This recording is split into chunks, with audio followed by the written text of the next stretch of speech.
There is one particular provision that and I don't know why they had to announce that, which is quite negative towards being an entrepreneur. So, if you have set up your own business and you want to now list it, you have to pay capital gains tax.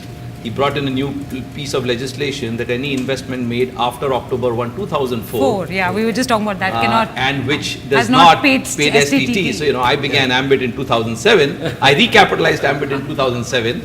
And it's interesting, isn't it? Everybody else, if I list Ambit, everybody else who buys and sells Ambit stock will get the benefit of capital gains tax, but the guy who worked hard to build it all up doesn't get the benefit. So we were just discussing that before we started. Doesn't Saying get the the impact benefit. on ESOPs, the impact on purchasing shares in an IPO. What do you do? In a country where large part of middle class wealth is created through ESOP, you have now made it less attractive. I mean, you're going to tax people who work for listed companies and who get ESOP for their hard work because at the same time, if an investor comes in, buys the same stock and sells it after a year, he hasn't worked as hard as the guy who's perhaps contributed so much to the company, and these guys get taxed. I get taxed. So it wasn't quite the long-term capital gains tax change that we were all anticipating. Well, it certainly is retroactive in nature. It is, It certainly is retroactive. It's I capitalized Ambit in 2007, and I will have to pay tax in 2017. It's retroactive and regressive. What's illogical on that is, I can understand that if the tax was attracted and somebody omitted to pay it.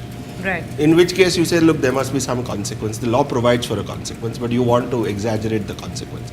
But where the event does not attract a tax, then how can you over a period of time say that there is now a disincentive in relation to that?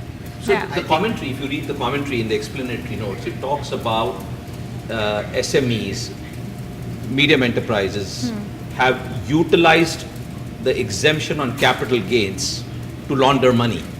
And I have no doubts that there is, and I know that there is evidence on how non-compliant investors have used penny stocks to launder money. And to that extent, given the sustained attack on black money, it's a right step.